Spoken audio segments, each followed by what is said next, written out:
My name's Manini Ng'ang'a George, mkazi wa Molo constituency, specifically Albagon. Today I feel it is good to mention a thing or two on what is happening in this country, Kenya, our country, our beloved country.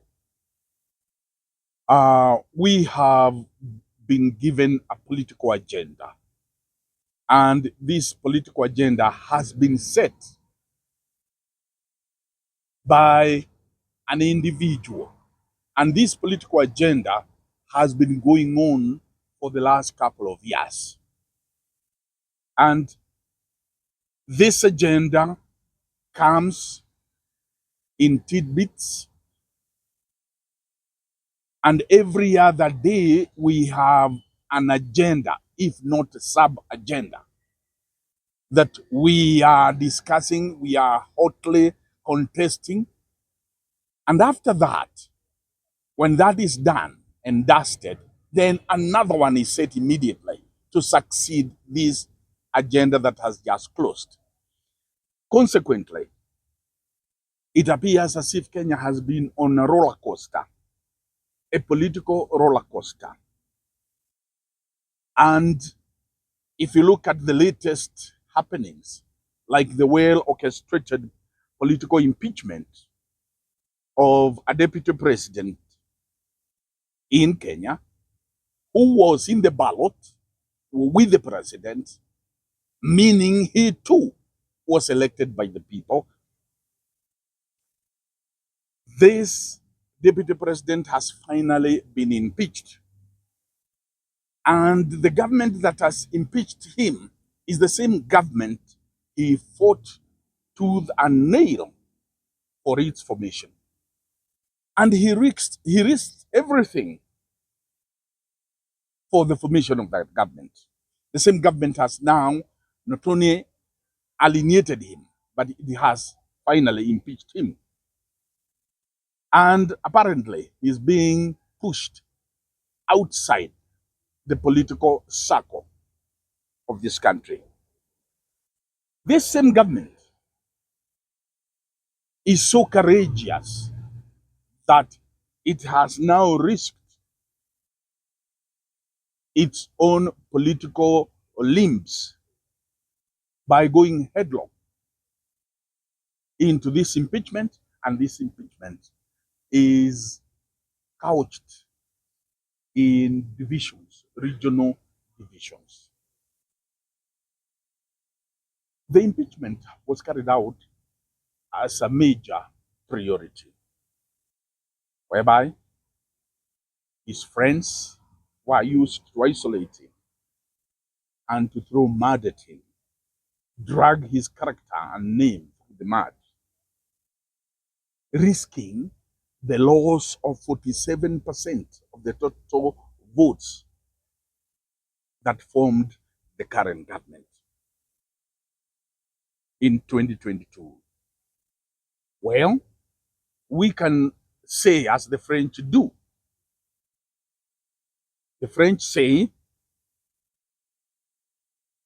c'est la or c'est la vie, meaning that's life. That's a political life. But is it so, really? Is the unity of this country in doubt or in question? Or is it at risk? If you look at that impeachment, which of course is now behind us, we are now on a new agenda.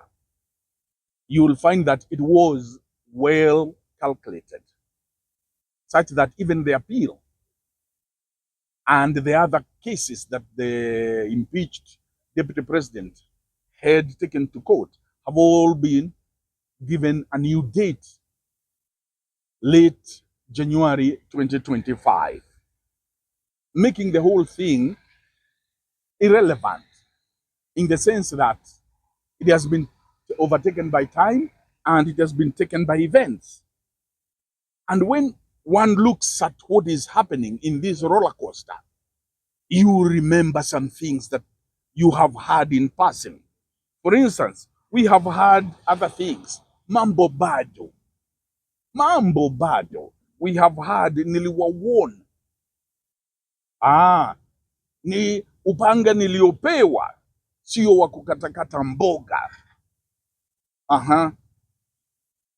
Mimi sijawahi sikia mambo ya watu kupotea in reference to abductions and the disappearances of people.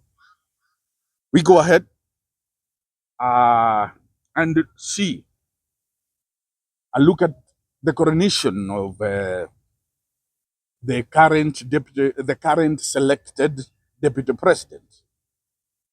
And like court poets before him, in the likes of Peter Olo Aringo before him, when he was sworn, the first thing that he did was to swear allegiance to the president. I thought what he should have done was to swear his allegiance to the Constitution of Kenya. If you look at our parliament, it is literally in disarray. And if you look at what is happening in that parliament, after a heated and full house during the impeachment, today the majority leader is crying because there is no quorum in parliament. Nothing. They cannot discuss anything, they cannot pass anything because there's no quorum. In the state of parliament playing its role, oversight role, and of course, it acting as a checks and balances institution, it has become an orchestra, reminding us of this saying, he who pays the piper calls the tune. Of a truth, the mountain is rumbling. I do not know what or who will acquiesce Mulima. There's a lot of volcanicity taking place in the mountain. The volcano is cooking. It is stewing. And the truth of the matter is that the mountain is not happy. The mountain feels it is under siege, political siege, even economic siege. It also feels it is also socially under siege. Because you see, the mountain feels that it can no longer worship freely in what they believe in.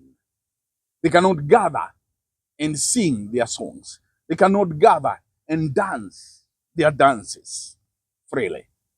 What is happening? What is it?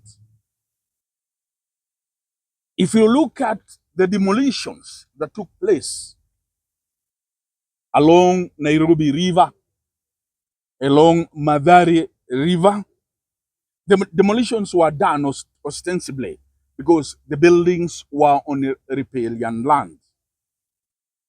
But what is interesting is that a few days later, after the demolitions, the same government that supervised the demolitions went to that site and said loud and clear that the space that these demolitions have taken place will now be used to put up what we are calling free housing or something.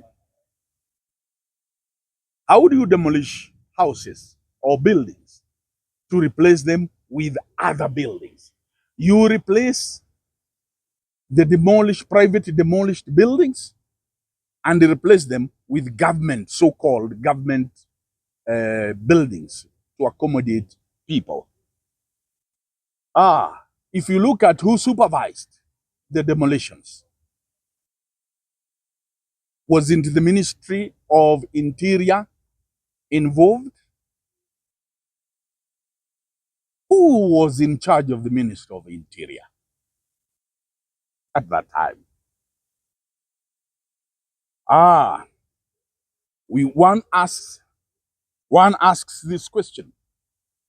Why weren't there other demolitions taking place in the city?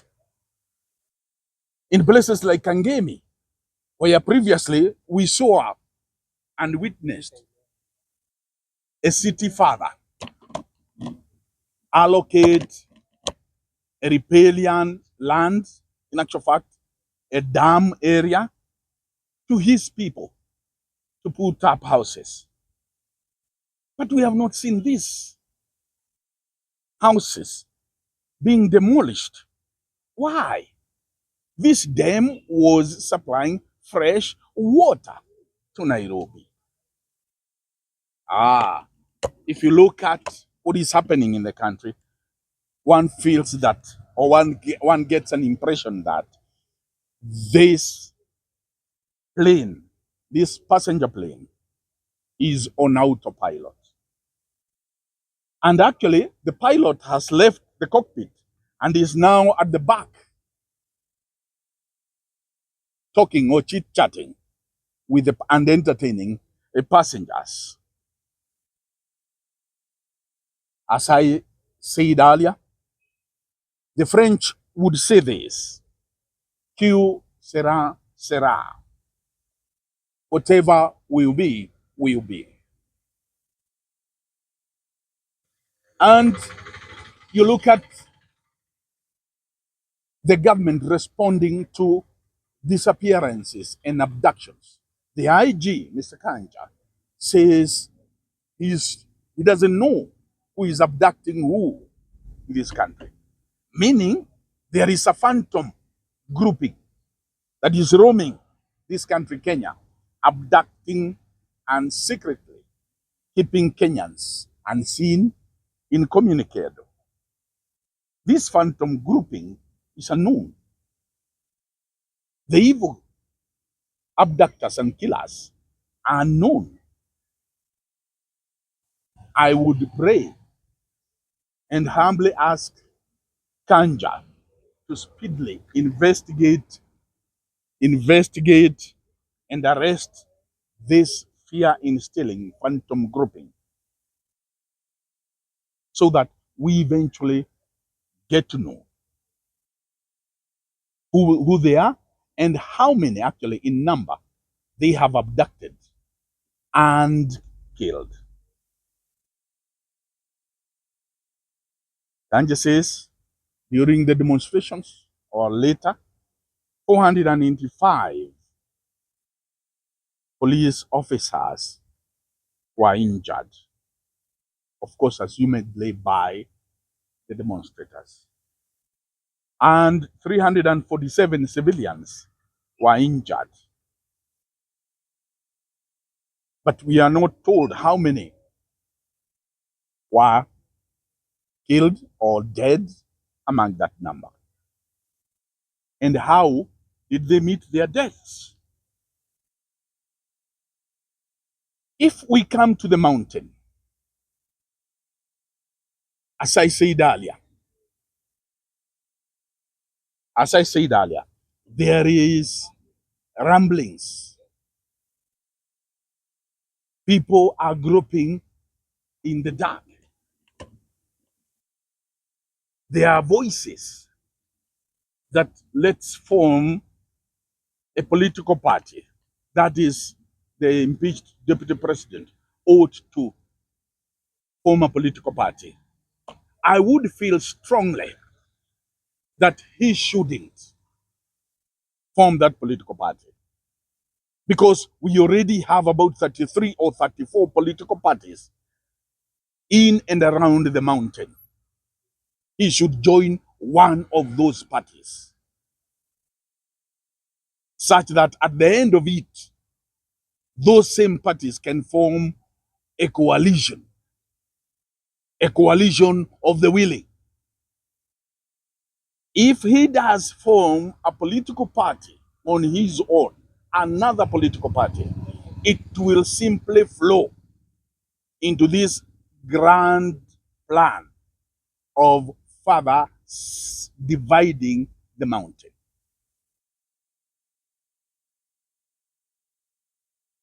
On the question of the mountain supporting the recently coronated deputy president, I also take the same feeling. I have the same feelings, whereby if again we start saying or arguing that we should or we ought to all of us rally behind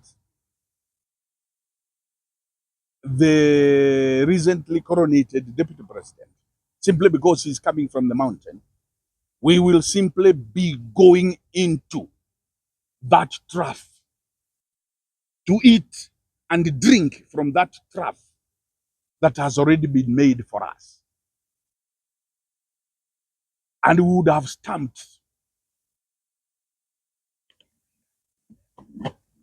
stamped our seal of acceptance that we have been played and we have gone right into dancing this political division dance.